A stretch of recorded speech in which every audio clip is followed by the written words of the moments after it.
হাম কিন্তু কোভিডের থেকে অনেক বেশি সংক্রামক। হাম আক্রান্ত বাচ্চা থেকে প্রায় 18 থেকে 20টা বাচ্চা আক্রান্ত হতে পারে। ওষুধ আছে কিন্তু ওষুধ কার্যকর না, ও অপ্রতিরোধ্য হয়ে গেছে। আজকেই চিন্তা করলাম কালকেই অ্যান্টিবায়োটিক বাজারে চলে আসবে, এরকম কিন্তু অ্যান্টিবায়োটিক বা ভ্যাকসিনের ক্ষেত্রে কোনোটাই ক্ষেত্রে না। আমাদের মতো দেশ বা বাংলাদেশের জন্য আরও বেশি অ্যালার্মিং। যে রোগীটার হাম হয়েছে সে যদি হাঁচি কাশি দেয়, ইভেন কথা বলে, এই হাম ভাইরাসটা 2 ঘন্টা পর্যন্ত ওই বাতাসে ভেসে বেড়াতে পারে। সবাইকে স্বাগত জানাচ্ছি আজকের পডকাস্টে। আজকের পত্রিকার এই নিয়মিত আয়োজনটি যারা দেখেন তাদের সবাইকে আসলে একটা কথা বলার আছে, সেটা হচ্ছে যে যদি আপনারা এখনও পর্যন্ত সাবস্ক্রাইব করে না থাকেন তাহলে সাবস্ক্রাইব করে ফেলুন। প্রচুর ভালো ভালো কন্টেন্ট আমরা আপনাদের জন্যে অ্যাকোয়ার করছি, গ্যাদার করছি, সেগুলো আপনারা দেখতে পারবেন। এই মুহূর্তে আমরা বেশ একটু ঝামেলার মধ্যে আছি, সেটা হচ্ছে স্বাস্থ্য নিয়ে। আপনারা সবাই নিশ্চয়ই জানেন যে হামের প্রাদুর্ভাব ঘটেছে এবং মৃত্যুর হার এবার একটু বেশি, এবং সেটা আপনারা বুঝতেই পারেন যে শিশুদের মৃত্যু হার অনেকটাই বেশি। সেই ক্ষেত্রে সবাই আমরা তো একটু কি বলবো যে এই একটু তো আমাদের খারাপ লাগা আছেই, আরও ভালো আমরা চাই আমাদের স্বাস্থ্য খাত। তো স্বাস্থ্য নিয়ে আজকে আমরা কথা বলবো। আমাদের সঙ্গে আছেন ডাক্তার কাকলি হালদার। আপনাকে স্বাগত জানাচ্ছি আমাদের আজকের পডকাস্টে। ধন্যবাদ আমাকে নিমন্ত্রণ জানানোর জন্য। আপনি ঢাকা মেডিকেল কলেজে অধ্যাপনা করেন, তো আপনার অভিজ্ঞতা কি এইবার এই হামের প্রাদুর্ভাবের ক্ষেত্রে? আপনি কি দেখছেন? যেটা দেখতে পাচ্ছি আসলে যে হামের আক্রান্তের হার তো অনেক বেশি, নর্মালি যেরকম থাকে তার থেকে অনেক বেশি, এবং মৃত্যু হারও আসলে আশঙ্কাজনক আমরা বলতেই পারি। কারণ ইপিআই শিডিউলের মাধ্যমে আমরা কিন্তু হাম মোটামুটি একদম নিয়ন্ত্রণে ছিল, খুব কম 2-1টা কেস হয়তো ছিল, কিন্তু সেইখান থেকে আজকের এই পরিস্থিতিটা আসলে আমাদের কারোর জন্যই খুব বেশি সুখকর না, এবং ডেফিনেটলি ইটস অ্যালার্মিং। তো প্রতিদিনই আমরা দেখতে পাচ্ছি যে আক্রান্তের হার বাড়ছে, এবং হামের উপসর্গ নিয়ে আরও বেশ কিছু বাচ্চা মারা গিয়েছে, প্রায় 130টার মতো। তো ডেফিনেটলি ইটস অ্যালার্মিং আমি বলবো। হাম তো একটা ভাইরাসজনিত রোগ। এর আগে আমরা আসলে কোভিডের মতো একটা ভাইরাসজনিত ভয়াবহ রোগ মোকাবেলা করে এসছে পুরো পৃথিবী, আমরাও তার অংশ ছিলাম বটে। এই দুইয়ের এক্সপিরিয়েন্স যদি আমরা একখানে করি তাহলে সেটা কি হতে পারে আসলে?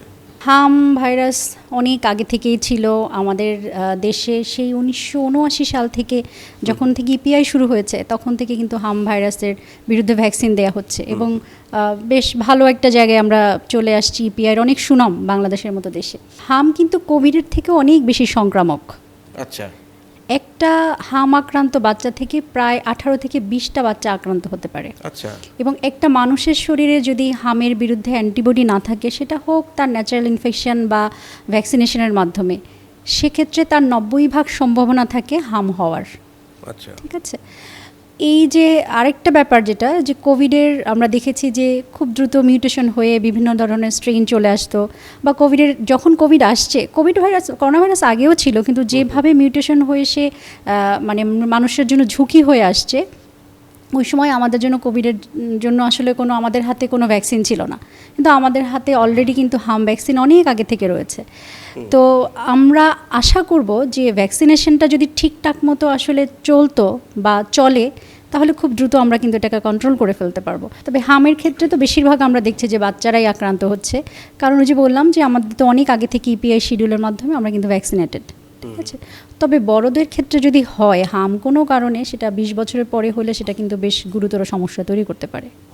তাদের ওয়েবসাইটে যে হামের বিষয়ে যে দিয়ে রেখেছে আর কি, সেটা দেখেও আমার মনে হচ্ছে যে পুষ্টি এবং রোগ প্রতিরোধ ক্ষমতা এই দুটার বেশ গুরুত্ব আছে দেখা যাচ্ছে হামের ক্ষেত্রে। হ্যাঁ, অবশ্যই। বিশেষ করে ভিটামিন এর একটা বিশেষ রোল এখানে রয়েছে, আমি বলবো খুবই গুরুত্বপূর্ণ, সব থেকে বেশি। এবং পুষ্টি তো ডেফিনেটলি আমরা সবসময় যে কোনো রোগের বিরুদ্ধে রোগ প্রতিরোধের কথা যদি আমরা বলি, আমরা সবসময় বলি যে আমাদেরকে অবশ্যই পুষ্টিকর খাবার খেতে হবে। এবং ভিটামিন এ তো আমরা যদি ন্যাচারাল সোর্স চিন্তা করি, তাহলে হলুদ এবং সবুজ শাকসবজি যেগুলো বাজারে পাওয়া যায়, এগুলো আমরা সবসময় খাওয়াতে বলি। এবং আপনি দেখবেন যে আমাদের যে ক্যাম্পেইন হয় কিছুদিন পর পর, ভিটামিন এ খাওয়ানো হয় বাচ্চাদেরকে, এটা একটা বড় কারণ। ভিটামিন এ ডেফিসিয়েন্সি যদি থাকে, সেক্ষেত্রে হামের তীব্রতা এবং জটিলতা অনেক বেশি বেড়ে যায়।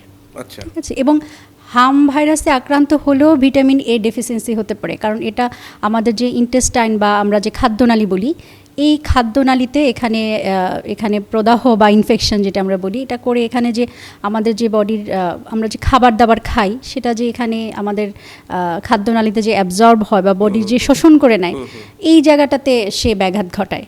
ফলে এই ভিটামিনগুলো অ্যাবজর্ব হতে পারে না বা আমাদের শরীরে আসতে পারে না, যে এই জন্য এখানেও কিন্তু একটা ভিটামিন এ ডেফিসিয়েন্সি হয়ে যায়। তো দুই ক্ষেত্রেই যদি ভিটামিন এ ডেফিসিয়েন্সি থাকে, হামের তীব্রতা এবং জটিলতা আরও বেশি বেড়ে যায়। প্রাকৃতিকভাবে আমরা যে খাবারগুলো পাই ভিটামিন এ সমৃদ্ধ খাবার, সেগুলো তো খেতে হবেই, পাশাপাশি কি আমরা চিকিৎসকের পরামর্শে হ্যাঁ, অবশ্যই যে বাচ্চার হাম হয়েছে তাকে ভিটামিন এ সাপ্লিমেন্টারি তো দিতেই বলে, হ্যাঁ, এবং অবশ্যই সেটা খাওয়াতে হবে। ভিটামিন এ কে আসলে বলা হয় অ্যান্টি ইনফেক্টিভ ভিটামিন বলা হয়, হ্যাঁ। আমাদের যে স্কিন বা ত্বক যেটা আমরা বলি এবং আমাদের যে ভেতরের আবরণগুলা, এগুলাকে ভালো রাখার জন্য ভিটামিন এর একটা বড় রোল রয়েছে। তো যখন ডেফিসিয়েন্সি হবে এই সব জায়গায়, তখন বেশি এই জায়গাগুলো নষ্ট হয়ে যাবে বা ব্যারিয়ারটা নষ্ট হয়ে যাবে, তখন অন্য অন্য সেকেন্ডারি ব্যাকটেরিয়াল ইনফেকশনগুলো বেশি হয়। যেমন আমরা যে জটিলতার কথাগুলো বলছি এখন, হামে নিউমোনিয়া হচ্ছে বাচ্চাদের, তাই না, ডায়রিয়া হচ্ছে, খিঁচুনি হচ্ছে, এনকেফ্যালাইটিস বা খিঁচুনি হচ্ছে, চোখে সমস্যা হচ্ছে, ইভেন রেটিনা বা কর্নিয়াতে যদি ইনফেকশনটা চলে যায় বা ভিটামিন এ ডেফিসিয়েন্সি হয়, তাহলে কিন্তু বাচ্চার মানে অন্ধত্ব হতে পারে, এরকম ব্যাপারও আছে। তো এসব ক্ষেত্রে আমাদেরকে হাম হলেই বাচ্চাকে ভিটামিন এটা খাওয়াতে হবে। এটা একটা ট্রিটমেন্টের একটা অংশ।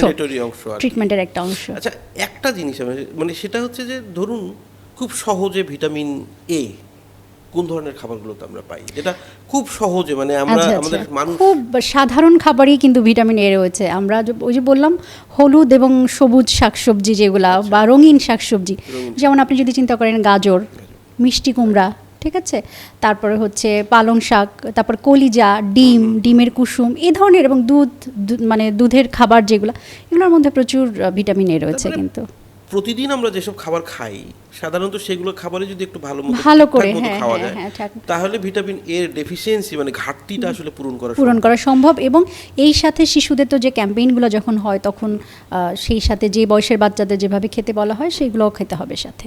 ইদানিং যেটা বিশ্ব স্বাস্থ্য সংস্থাও বলছে যে নীরব প্যান্ডেমিক চলছে সারা পৃথিবীতে, শুধু বাংলাদেশে নয়, আর সেটা হচ্ছে অ্যান্টিবায়োটিক রেজিস্ট্যান্ট। আপনি মাইক্রোবায়োলজির শিক্ষক এবং চিকিৎসক, এই যে অ্যান্টিবায়োটিক রেজিস্ট্যান্ট হয়ে যাচ্ছে আমাদের, এবং শুধু সেটা আমাদের দেশে না, সারা পৃথিবীতেই হচ্ছে, এর কারণগুলো কি আসলে? 2021-এর একটা পরিসংখ্যানের মতে দেখা গিয়েছে যে সারা বিশ্বে এই এএমআর বলি আমরা, অ্যান্টিমাইক্রোবিয়াল রেজিস্ট্যান্স, এর জন্য প্রায় 11.5 লক্ষ মানুষ সরাসরি এর জন্য মারা গিয়েছে। 11.5 লক্ষ সারা বিশ্বে, এবং এটা ডিরেক্টলি। আর ইনডিরেক্টলি যদি এই হিসাব বলি, সেটা প্রায় 50 লাখের কাছাকাছি ইনডিরেক্টলি বিভিন্নভাবে এটা তো মারা গিয়েছে। আর আমাদের দেশের পরিসংখ্যান যদি বলি, 2021 সালের পরিসংখ্যান এটা, তাহলে আমরা দেখেছি যে প্রায় 23,500 মানুষ মারা গিয়েছে সরাসরি এএমআর বা অ্যান্টিমাইক্রোবিয়াল রেজিস্ট্যান্সের জন্য, এবং ইনডিরেক্টলি যদি আমরা বলি বিভিন্ন অন্য কারণ হিসাব করি, তাহলে সেটা প্রায় লাখের কাছাকাছি চলে যাবে। এবং WHO বলছে যে এটা যদি এভাবে চলতে থাকে, তাহলে 2050 সাল নাগাদ প্রতি 3 সেকেন্ডে একজন মানুষ মারা যাবে এএমআর এর জন্য সারা বিশ্বে। সারা বিশ্বে একজন মানুষ মারা যাবে এএমআর এর জন্য। আচ্ছা, কারণ ব্যাপারটা এরকম, এএমআরটা এরকম যে আমাদের হাতে ওষুধপত্র আছে, কিন্তু জীবাণু এই ওষুধপত্রের বিরুদ্ধে বেঁচে থাকতে গিয়ে নিজেদেরকে বিবর্তিত করে এমন একটা জায়গায় চলে আসছে যে ওদেরকে আমরা কোনোভাবেই ধ্বংস করতে পারছি না। ওষুধ আছে কিন্তু ওষুধ কার্যকর না, ও অপ্রতিরোধ্য হয়ে গেছে, যেটা আমরা সুপারবাগ কথাটা আপনারা শুনেছেন, ও সুপারবাগ হয়ে গেছে, অপ্রতিরোধ্য হয়ে গিয়েছে। কারণ হচ্ছে দে আর ভেরি স্মার্ট, হ্যাঁ। কারণ যে কোনো সভ্যতার যে কোনো প্রাণী যার প্রাণ আছে, সেই হচ্ছে আপনি তাকে যখন মানে মারতে যাবেন বা ধ্বংস করতে যাবেন, সে তো নিজেকে বাঁচাতে চাইবে।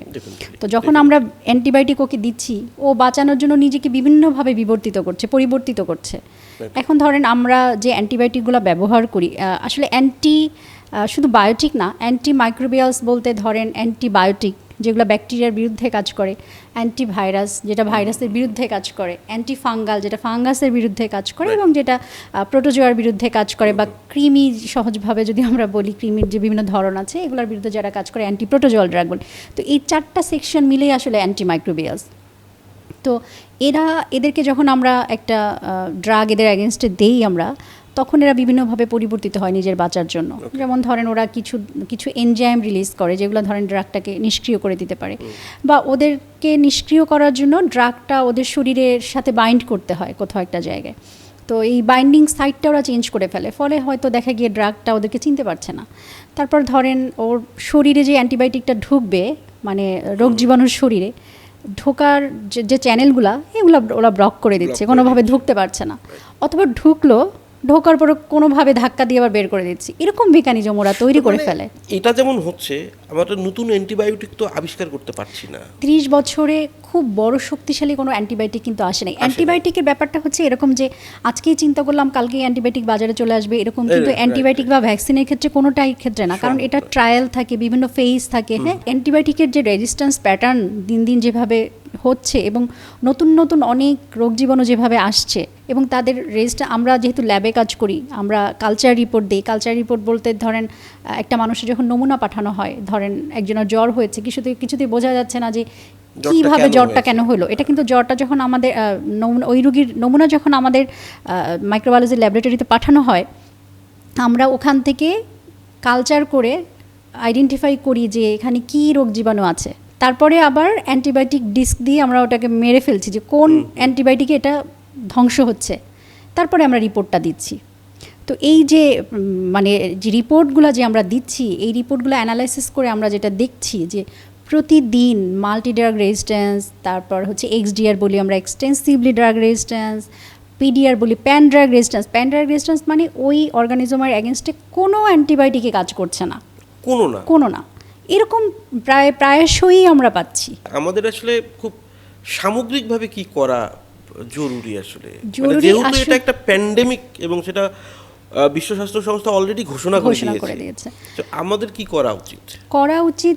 অবশ্যই প্রথম তো সব কিছুর ক্ষেত্রে মানে যে কোনো কিছুকে যদি আমরা প্রতিরোধ করতে চাই, প্রথম হচ্ছে সচেতনতা। আমাকে জানতে হবে, মন যা জানে না চোখ তা দেখে না, আমরা বলি, তাই না? তো আসলে জানতে হবে যে কেন এটা হচ্ছে। প্রথম কথা হচ্ছে অপ্রয়োজনীয় অ্যান্টিবায়োটিকের ব্যবহার। এই যে নীরব একটা যে মহামারীর কথা বলা হচ্ছে, এটা বিশ্বের সব দেশের জন্যই অ্যালার্মিং, কিন্তু আমাদের মতো দেশ বা বাংলাদেশের জন্য আরও বেশি অ্যালার্মিং। কেন?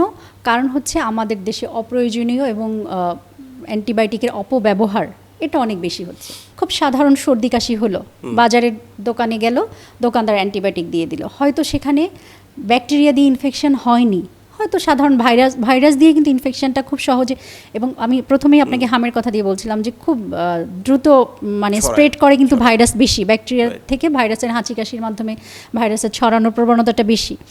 তো হয়তো দেখা গেল ভাইরাল একটু ইনফেকশন ছিল, তার সাধারণ সর্দি কাশি ছিল, তাকে অ্যান্টিবায়োটিক দিয়ে দিল, এবং খুব স্ট্রং অ্যান্টিবায়োটিক।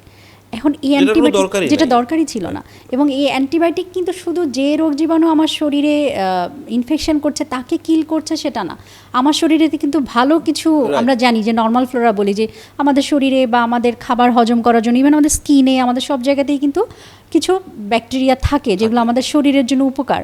এখন ওরা তো ওই মানে যখন অ্যান্টিবায়োটিক দিয়ে হচ্ছে এরাও মারা যাচ্ছে।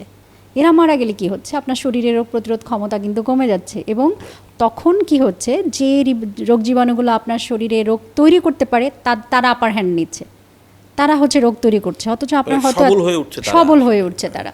দ্বিতীয় হচ্ছে অপব্যবহার। ধরেন অপব্যবহার বলতে একটা রোগীকে 5 দিন বা 7 দিনের জন্য অ্যান্টিবায়োটিক দিয়ে দেওয়া হলো, সে হয়তো 3 দিনে মোটামুটি ভালো হয়ে গেল, 3 দিন পর সেটা স্টপ করে দিল, তার মনে হলো যে না এত দামি ওষুধ আর খাওয়ার দরকার নেই, আমি ভালো হয়ে গিয়েছি।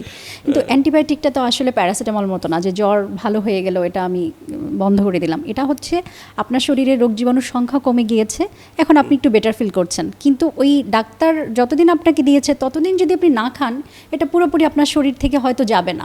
এটা বন্ধ করে দেওয়ার 4-5 দিন পর হয়তো আপনি আবার আপনার এই রোগ লক্ষণ দেখা গেল, তখন দেখা গেলো আবার এটা শুরু করলো, তখন আর ডাক্তারের কাছে যাবে না, কারণ ওইটাই আবার খাবে। হ্যাঁ, নিজে এই জিনিসগুলো কিন্তু খুব কমন আমরা দেখি।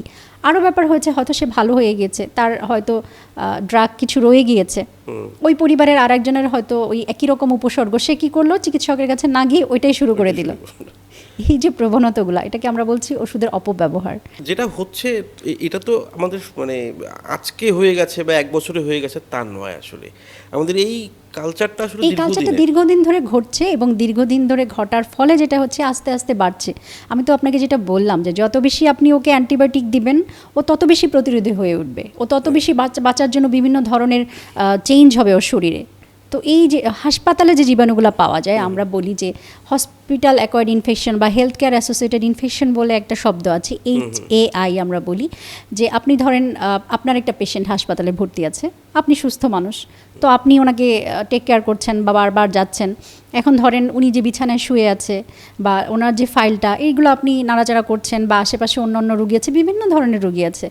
আর হাসপাতাল তো আসলে রোগ জীবাণুর কারখানা। একদম, তো একদম। এগুলো আপনি ধরছেন, কিন্তু আপনি ঠিকঠাক মতো হাত না ধুয়ে যদি আপনি খাবার দাবার খান, বা আপনার চোখ নাক মুখ, এটাকে আমরা বলি টিজন, দুইটা চোখ নাক আর মুখ, টিজন বলি এটাকে। এটা okay. খুব ইম্পর্ট্যান্ট একটা জন্য। আমরা কোভিডের সময় বলেছি যে এই আমরা চোখ ঢাকতে বলতাম না, মাস্ক পরতে বলতাম। কেন বলতাম? কারণ এই জন দিয়ে হচ্ছে আমাদের জীবাণুগুলো খুব ঢোকার সহজে সহজে ঢুকে যায় ঢোকে। শরীরে। এখন আপনি ওই সব কিছু ধরে হাত ধুইলেন না ঠিক মতো, কারণ হাসপাতালে তো আসলে ওরকম ওয়াটার সাপ্লাই বা কোনো কিছুই হ্যাঁ, ওই আসলে সুবিধা নাই।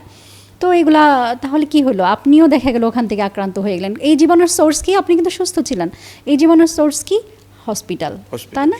বা ওই যে রুগীটা ভর্তি হলো, ধরেন একটা রোড ট্রাফিক অ্যাক্সিডেন্ট নিয়ে একটা রুগী ভর্তি হলো, সে কিছুদিন পর দেখা গেল তার যেখানে অপারেশন হয়েছে বা যেখানে কাটাছেঁড়া আছে সেখানে ইনফেকশনও হয়েছে। এটার সোর্স কি?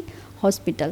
এটা হতে পারে হসপিটাল এনভায়রনমেন্ট, হসপিটালের যে পেশেন্ট, অন্যান্য পেশেন্টের অ্যাটেন্ডেন্ট, হতে পারে হচ্ছে ডাক্তার নার্স, যে কারো কাছ থেকে আসতে পারে। তো এই জায়গাটাগুলোতে, আর হাসপাতালে তো প্রতিনিয়ত আমরা অ্যান্টিবায়োটিক দিচ্ছি, তাই না? প্রতিনিয়ত দিচ্ছে, তো এইখানকার রোগ জীবাণুগুলো আরও বেশি অ্যান্টিবায়োটিক রেজিস্ট্যান্ট থাকে। আচ্ছা, ঠিক আছে? তো এইগুলাও কিন্তু একটা বিশাল ব্যাপার। মানে সচেতনতার ব্যাপারটা আসলে ব্যক্তিগত থেকে সমষ্টিগত, প্রতিটা সেক্টরই জানতে হবে আমাদের আসলে আমরা কিভাবে চলবো। তো এই বিষয়ে কি আমাদের রাষ্ট্রীয়ভাবে কোনো উদ্যোগ নাই? আসলে রাষ্ট্রীয়ভাবে উদ্যোগ আছে, কিন্তু আমি বলবো যতটুকু আছে ততটুকু আসলে এটার জন্য মানে enough নয়। এটাকে রোধ করার জন্য এনাফ না। এটার জন্য আইন দরকার। যেমন এটা কিন্তু বলা আছে যে রেজিস্টার্ড চিকিৎসকের প্রেসক্রিপশন ব্যতীত অ্যান্টিবায়োটিক বিক্রি করা যাবে না, কিন্তু এই আইনের প্রণয়ন কতটুকু আছে এটা আমার থেকে আপনারা ভালো জানবেন।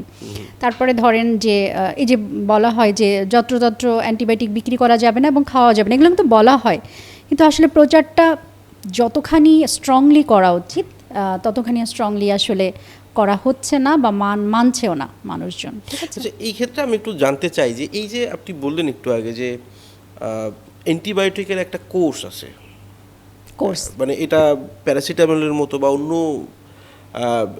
অ্যান্টাসিডের মতো খেলে হয় না, না, না। এটা একটা কোর্স আছে। সাধারণত এই কোর্সটা কীরকম আসলে? সাধারণত এই কোর্সটা আসলে ডিপেন্ড করে রোগের সিভিয়ারিটি বা তীব্রতার উপরে আমরা আসলে এটা ডিপেন্ড করে। যেমন ধরেন আউটডোরে যে রুগীটা আসলো তাকে চিকিৎসা দিয়ে ছেড়ে দেওয়া হলো, তার ক্ষেত্রে সাধারণত আমরা মুখে ওষুধ দিয়ে দিই, 5 দিন 7 দিন আমরা বুঝিয়ে দিই, তাই না? আবার হচ্ছে যে ধরেন যে রুগীটা ভর্তি আছে হাসপাতালে তাকে দেখা যাবে যে অ্যান্টিবায়োটিক, ইনজেক্টেবল অ্যান্টিবায়োটিক দেওয়া হয়েছে, দেখা যাবে তার রোগের তীব্রতা বেশি। এখন সে কতদিনে ভালো হবে সেটাও একটা ব্যাপার। আর ওই যে বললাম যে আমরা যে কালচার রিপোর্ট করি, যেখানে আমরা বলি যে এই অর্গানিজম পাওয়া গিয়েছে এবং এর অ্যাগেনস্টে এই অ্যান্টিবায়োটিকগুলো কাজ করবে, সেই অ্যান্টিবায়োটিকগুলা কতদিন দিতে হবে, এক এক ধরনের অ্যান্টিবায়োটিকের এক এক রকম কোর্স রোগের রয়েছে এবং জন্য আর কি। ডিপেন্ড করে ওই রোগের তীব্রতা কতটুকু রোগের ক্ষেত্রে। ওকে, তার মানে এটা আসলে মোটেই হেলাফেলার বিষয় না, এবং এটা ব্যাপারটা এরকম না যে সাধারণ মানুষকে বললেই বুঝে যাবে। এটা চিকিৎসক ছাড়া আসলে বোঝা সম্ভব এবং না।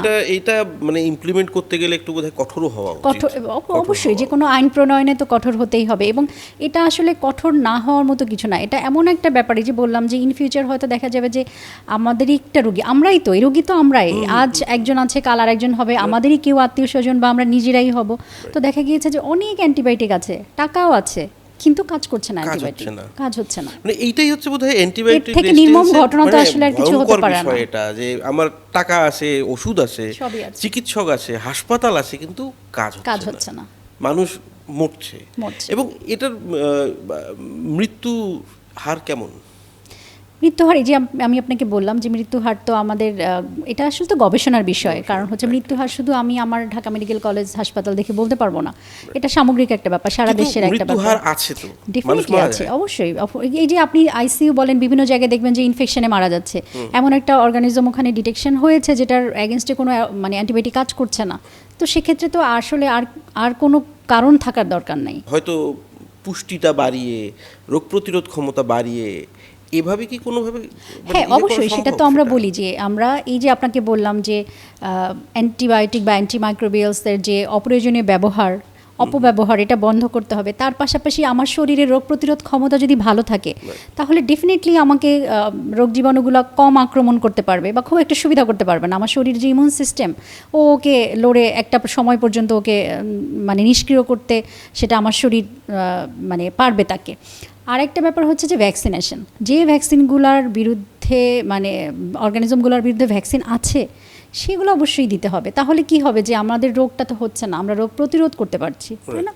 আজকে যে এই যে হামের প্রাদুর্ভাবের একটা বড় কারণ তো ধরা হচ্ছে যে বাচ্চাগুলো হয়তো তাদের মায়ের কাছ থেকে যে অ্যান্টিবডি আসার কথা, যে পরিমাণ আসার কথা বা কোনো একটা কারণে হয়তো মার কাছ থেকে ম্যাটার্নাল সাপোর্টটা সে পাচ্ছে না। আমরা তো বলি যে 6 মাস পর্যন্ত খুব ভালো সাপোর্ট মানে এর বিরুদ্ধে কাজ করে এবং আস্তে আস্তে এটা যখন কমে এই জন্য 9 মাসে কিন্তু আমরা ভ্যাকসিনটা দিই, ঠিক আছে?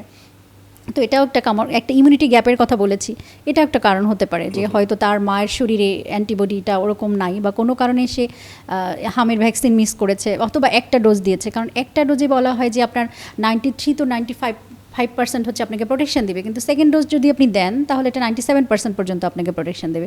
So second dose is very important.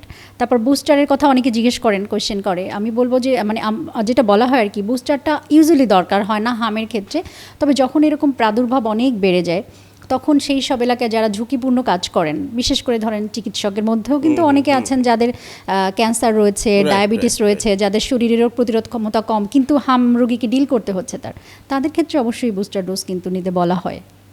তার মানে ওটা একটা সেফটি মেজার আর কি। হ্যাঁ, সেফটি মেজার, এটাকে বলা হয় সাপ্লিমেন্টারি ডোজ। তবে এই ডোজ নিলেও কিন্তু বাচ্চাদেরকে অবশ্যই তাদের যে মানে আমাদের ইপিএস শিডিউলের যে 2টা ডোজ 9 মাসে এবং 15 মাসে এই দুটাও কিন্তু নিতে হবে, এই দুটাও নিতে হবে। হ্যাঁ, এটা হচ্ছে সাপ্লিমেন্টারি ডোজ যেটা সাধারণত প্রাদুর্ভাব হলে দেয়া হয়। স্বাস্থ্য নিয়ে মুদ্রা কথা যেটা, সেটা হচ্ছে যে সচেতনতার ব্যাপারে কোনো আসলে মানে কোনো ধরনের ছাড় নেই, ছাড় দেওয়া উচিত নয়। সেটা এই ব্যাপারটা অবশ্যই রাষ্ট্রের ব্যাপার, রাষ্ট্র দেখবেন। এবং যারা এটা নিয়ে কাজ করছে, বিশেষ করে আপনি যেটা বললেন যে যারা ওষুধ বিক্রেতা আছেন কিংবা যারা ওষুধের শিল্পের সঙ্গে যুক্ত আছে, এদের একটা গুরুত্বর জায়গা আছে এখানে, অবশ্যই অনেক বেশি। শুধু তাই না, ওষুধ বিক্রেতা, আমি আপনাকে একটা কনসেপ্টের কথা বলি, সেটা হচ্ছে ওয়ান হেলথ অ্যাপ্রোচ। এই যে প্রিভেনশনের কথা যেটা বললেন যে কীভাবে ওয়ান হেলথ অ্যাপ্রোচ বলতে শুধু হিউম্যান হেলথ না, human health, animal health and environmental health, এই তিনটাকে মিলে একসাথে বলা হচ্ছে ওয়ান হেলথ অ্যাপ্রোচ। আপনি জানেন কি না যে আমাদের হিউম্যান হেলথে যে পরিমাণ অ্যান্টিবায়োটিক ইউজ করা হয় তার থেকে অনেক বেশি গুণ ইউজ করা হয় হচ্ছে অ্যানিম্যাল হেলথে। আচ্ছা, আমাদের যে পোলট্রি, আমাদের যে এই গবাদি পশুর খামার, তারপরে হচ্ছে আমাদের যে এই মৎস্য চাষ, এইসব জায়গাতে কিন্তু রোগ প্রতিরোধ করার জন্য আগে থেকে, রোগ হওয়ার আগে থেকে এদেরকে অ্যান্টিবায়োটিক দেওয়া হয়। এটা পোলট্রির ক্ষেত্রে শুনি যে মুরগি খেলে এই হতে পারে, সেই হতে পারে, সেটা কিন্তু এটা মাছের ক্ষেত্রেও হয়। মাছ, তারপরে আমি বলি এটা একটা চেইনের মতো, পুরো একটা চেইনের মতো। আপনি যদি চিন্তা করেন যে হ্যাঁ মাছেরও তো রোগ হয়, তারপর হচ্ছে আপনার গবাদি পশুর রোগ হচ্ছে না, এদের এখানে কিন্তু অনেক বেশি অ্যানিম্যাল হেলথে অনেক বেশি ইউজ করা হয়। এবং ইউজ করা হলে এরা কি করে, এদের শরীরে যে রোগ জীবাণুগুলো থাকে এগুলোও তখন কিন্তু রেজিস্ট্যান্স ডেভেলপ করে এবং এই রোগ জীবাণুগুলো দিয়ে কিন্তু মানুষ আক্রান্ত হতে পারে, ঠিক আছে?